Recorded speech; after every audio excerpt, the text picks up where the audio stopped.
I've been a seamstress for years, but digitizing scares me. How hard is it to learn how to digitize? How do you go about tracking your expenses and revenue? Do you use an accountant or manage it yourself? How do you price patches? Hey guys, welcome back to our channel and to another segment of Ask Henry. As some of you may or may not know, periodically on this channel, I'll answer some questions that our viewers and followers have posted on our social media channel. So in today's segment of Ask Henry, I'll be going over some questions that you guys had about digitizing, about how to track revenue and expenses in your business, all that and more coming right up.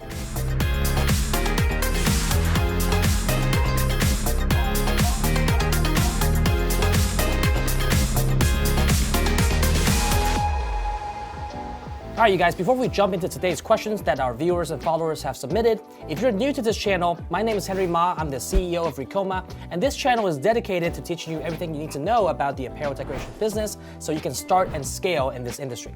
And if you enjoy content just like this, make sure to smash that like button so this video gets pushed out to more people who might find it helpful. All right, with that said, let's jump into our first question submitted by one of our followers, which says, I've been a seamstress for years, but digitizing scares me. How hard is it to learn how to digitize? So this is a great question and one that a lot of people probably have on their minds starting out with embroidery and in the apparel decoration business overall. First off, if you're new to embroidery is really broken down into two major areas, meaning how to operate the machine and how to stitch out the actual design onto a piece of garment. Then the second critical part of the overall embroidery process falls into the digitizing category, in that you need to have a good digitized design in order to produce a good output.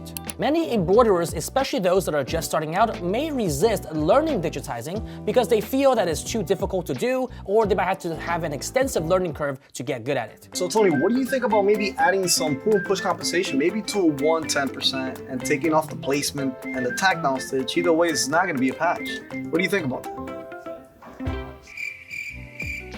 In reality, learning digitizing might take some time and effort, but it's no more difficult than learning how to embroider something. If you're a seasoned seamstress or apparel decorator, you might already have some experience in the embroidery process, and that can save you the learning curve of learning how to embroider something, and you can use that time towards learning how to digitize. Learning how to digitize can help you cut out the middleman so you don't have to outsource your design to someone else, and in turn give you more profit and control over the time frame for these designs. In addition to that, your learning curve for digitizing can be drastically reduced if you do have some prior experience with design software like Adobe Photoshop, Adobe Illustrator, or any types of other software that makes vector designs. This is because the digitizing software uses a lot of the same functions as these design softwares, but it has some elements that are specific to the digitizing process. Ricoma, our very own digitizing software that we've created here at Ricoma, have different functionalities in 3 different tiers to suit your different needs.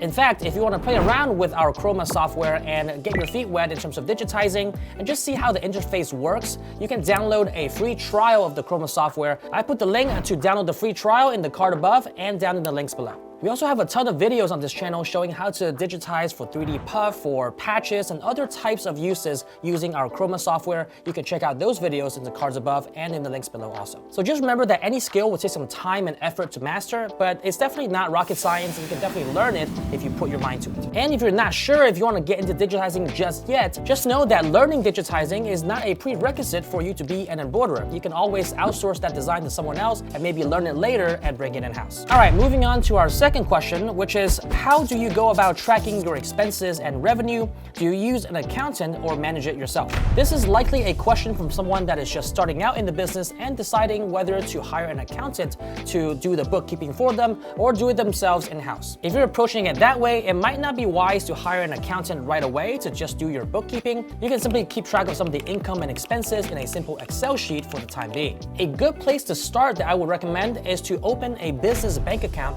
so that you keep your personal account and your business account separate and therefore keep those expenses separate. Then I would recommend that you keep track of your expenses on an Excel sheet or free tools like Google Sheets. You can create different columns in your spreadsheet, such as date, the amount of the transaction, the vendor, and the category, and any notes that you want to keep so that you keep your transactions clear. Bookkeeping is definitely super important so you have an idea of how much you're spending and how much your business is making so you can make the right decisions. Once transactions become more regular and your business is flowing, you might want to consider tools like QuickBooks that can be more helpful in keeping track of your books. A lot of small businesses start out using QuickBooks, and it's a great middle ground between keeping track of expenses yourself yourself in an Excel sheet versus hiring an accountant or a bookkeeper to keep track of that for you. After all, it all depends on which stage of your business you're at, but you want to save expenses up front if you're just starting out and maybe scale into it in the future. All right, the last question that we have from one of our viewers is, how do you price patches? Now, I've mentioned before that questions about pricing gets asked very regularly on this channel. This is because it's actually a very fundamental part of your apparel decoration business, because after all, you need to know how to price your items effectively so you make the right profits. Whether you're pricing patches, caps, jackets, or any other types of apparel, the method is essentially the same. It all depends on the size, volume, and the detail of the designs you're creating on these patches. If you're just creating one custom patch for a customer, it will definitely cost a lot more than if you're creating a bulk order of patches. Patches that are larger in size can also take longer to embroider, so you want to take that into your account in your pricing. While some say the general rule of thumb for pricing embroidery is using the stitch count rule, for example, charging $1 per 1,000 stitches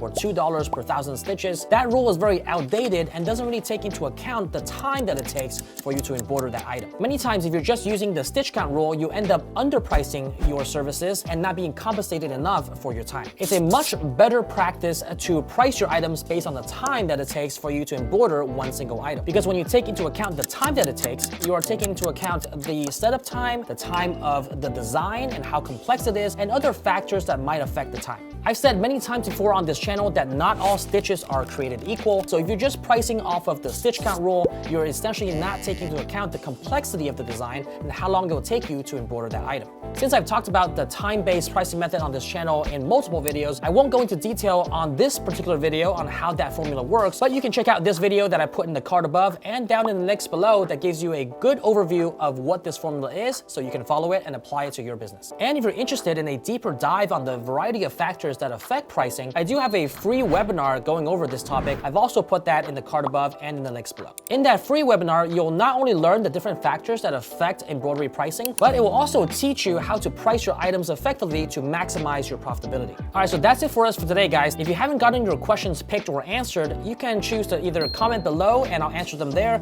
or make sure to follow us on our social media channels so the next time around you can ask those questions. Speaking of our social media channels, make sure to follow all of them down below. We're very active on Instagram and on TikTok for some entertaining content. Last but not least, if you haven't done so already, make sure to check out and join our free Facebook group, Embroidery and Custom Apparel Mastery, where there's now over 30,000 apparel decorators in there sharing their tips and tricks of the industry. All right, guys, that's it for us for today. Thank you so much for watching, and until next time.